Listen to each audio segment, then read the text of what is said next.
filming him. I'm just filming. You can film me. You can film me. No, I don't want to give him content. I don't want to give him content. He can film me though. Okay, then if you want to talk to me, I don't want to give him content. I would like because they did the video. I would like to have Christian support. If you have Muslim support here, I'd like to have Christian support. The thing is, they're running scared of a No, they edit the video. They edit the video. They are shameless editing the video.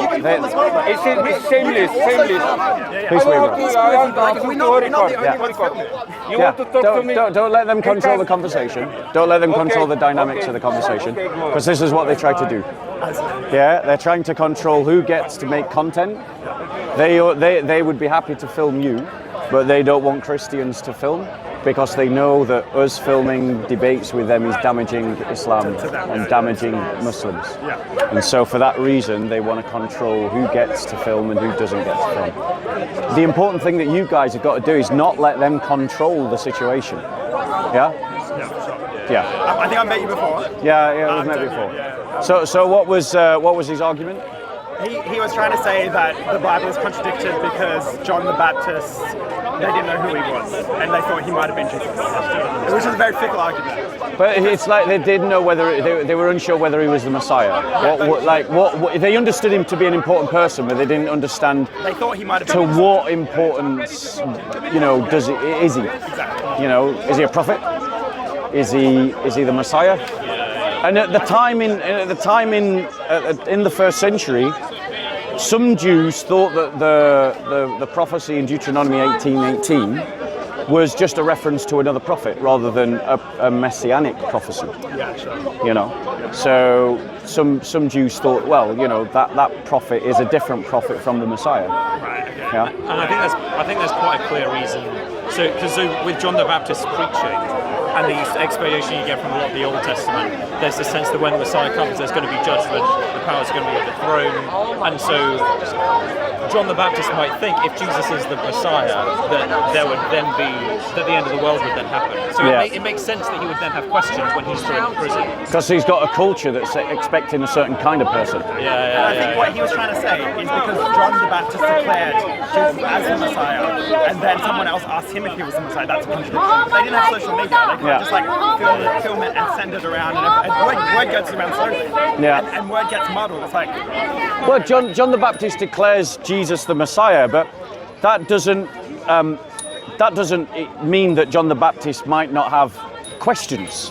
He might not have doubts. I proclaim that guy the Messiah. Say hello to Peace be with you, Uncle. God bless. God bless. It's very much more that there was a lot of people talked a lot around then, and rumors went around everywhere. Yeah. So the fact that he declared Jesus as the Messiah doesn't mean that everyone automatically. In fact, Jesus is quite subtle in his ministry. But one of the things that you're going to find here, guys, is that Muslims will try to control the narrative, and they'll try to control the direction of the conversation, and they'll try to control what kind of answers are acceptable to them. They'll try to say what kind of answers you can give them. You've got to not fall into the trap of letting them control the dynamics of the discussion. Yeah, for sure. Yes and no questions. Yeah, and yes and no questions are used to sort of hem you in. Well, I'd ask him. They're used to back you into a corner. I'd ask him a question that he couldn't answer. So. Yeah. I asked him why God let the Torah be corrupted, and he's like, "Who am I to know the mind of God?" I was like, "Well." Well, I mean, this is the point. If they can appeal to that kind of answer, so can you. Exactly. Yeah. And then if they complain when you do it, they're you did it. Well, if it's acceptable for you to do it, why isn't it acceptable for me to do it? Yeah. You know what I'm saying? Yeah. So it's about learning the art of discussion. It's about learning the art of debate in this place. For sure. Yeah. Anyway, I'm going to go and do some talks. More than welcome to listen, or you're more than welcome to continue with what you're doing. I mean, they came up to us. So. Yeah. The thing is, like, are you actually recording this? Yeah. So the thing is, the Muslims like Sam Dawah, who's that person that was talking to you, right? The Christians who come down to the park regularly have beaten them in argument. So now they're only looking for new faces, and they're looking for young, impressionable men. Right? That's who they're looking for. Now, I'm not saying that you're impressionable men. but you're new faces and you're young. And they think they can, yeah. And they think that they've got an easier ride debating you guys than they've got debating us. So that conversation started was because he was in a conversation with a Christian and he ran away, and then he went straight to her. And I said to her, "Hang on a sec, why did you run away?" Shall we just move over there a bit? Let's move over there a bit. Muhammad. It wasn't that guy there, it was another guy. And I said to him, well, hang on a sec, why did you run away from a Christian conversation that you were having, and you went and you tried to prey on someone that was clearly vulnerable, and he started saying, why are you running away to her? I was like, you literally just ran away from someone else. Yeah. And then he started going at me with all these questions. Well, you haven't answered my question. Yeah. Like, Because the thing is that especially the Muslims that come down here regularly, they've got a mindset that says that we need to dominate. Sure. And that comes across in the way they do conversation as well. And it doesn't work on anyone that's got a sense of themselves or a sense of their own mind. But the sad truth is there is a percentage of people who come down here who don't have a strong mind, don't have a strong sense of themselves. They are malleable, they are someone who can be easily influenced. And those are the people that they're getting week in, week out. And they know it. And they know it. And so if they're debating a strong Christian, it's wasting their time. for sure. Yeah? And also the debates that they've had with the Christians in the corner, they've been losing. The regular Christians in the corner. That's why he walked away when you came. And that's why he walked away when I came. Exactly. Yeah, that's exactly it. So there you go. Do you want to? Sorry. Yeah. Did you want to? When you got 2 minutes afterwards or something, I'll just have a chat with you about something. Is it something we can put on camera?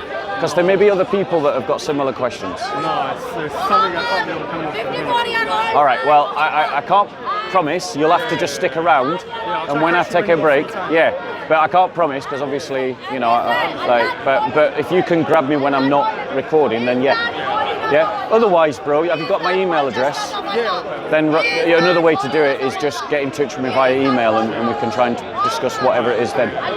Yeah. All right, bro. Okay. Right. Can I ask you a question though? Yeah. Like, I noticed in I've watched some of your videos, and you have mentioned about the church not being trained well enough to defend their faith. Yeah. And I'd have a question that actually an atheist had asked me. It's not a Muslim, so to Islam. I was wondering what your answer might be. But if someone asked you, I'm sure you've got it loads of times, how can you be sure the Bible is true when there are hundreds of thousands of religions out there? How would you combat that? Well, the first thing that I would say is, the first thing that I would do is try to correct the assumption. Yeah. The assumption is that Christianity is a biblical faith, that it's based on the Bible. That's not true. The Bible is built on the church, and the church is built on the resurrection. So it's built on a historical event. So the question is, if the resurrection is true, it's game over for all of the religions. Absolutely, Paul says that. Yeah. And if the resurrection is not true, then all of us as Christians are just wasting our time, you know? I'm going to stand this way and then I can face everybody.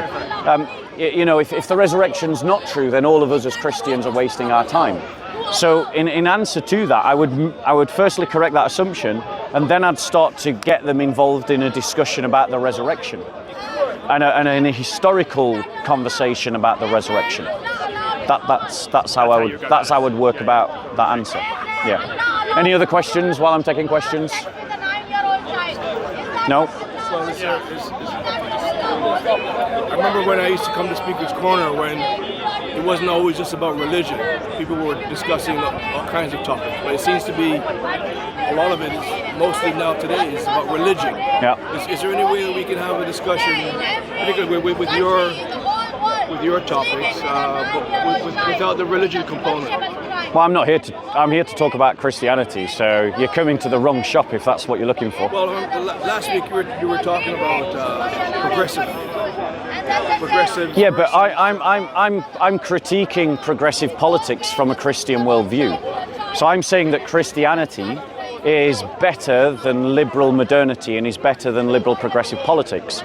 But I'm doing that by offering Christianity as the alternative to that. What's your definition of a liberal or a progressive?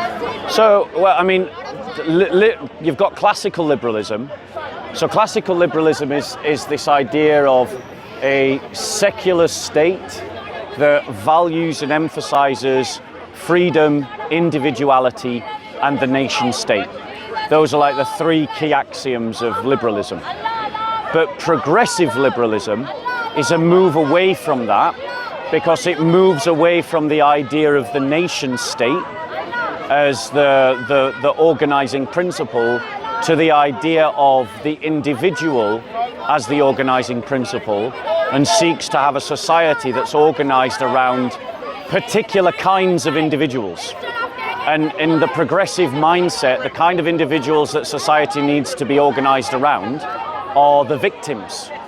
And so it's the person that is suffering greatest from injustice that we need to organize society around. So that would be the difference between progressive and liberal. However, for a Christian, because I'm not going to not talk about religion, for a Christian, we believe that God and the church are the organizing principles, and that we should organize society around the church, not the nation state.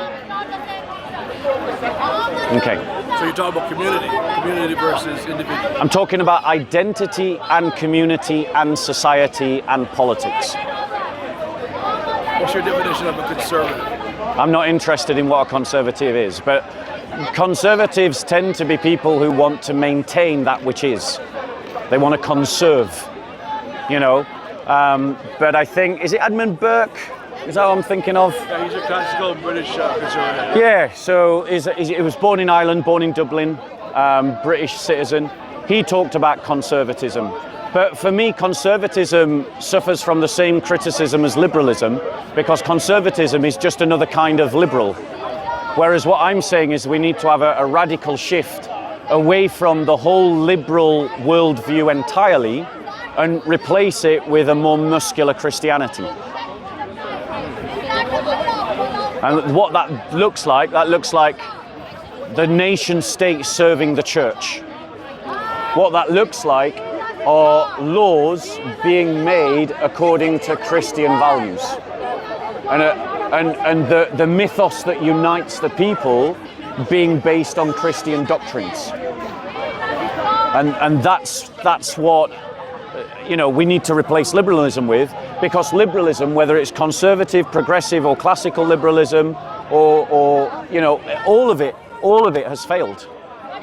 All of it has failed. And we see that failure all around us in our society. So whenever the church buys into liberalism, we're actually we're fighting the battle with one hand behind our back. To fight the battle properly as Christians, we need to free ourselves from liberalism so that we can fight the battle as authentically as possible as Christians.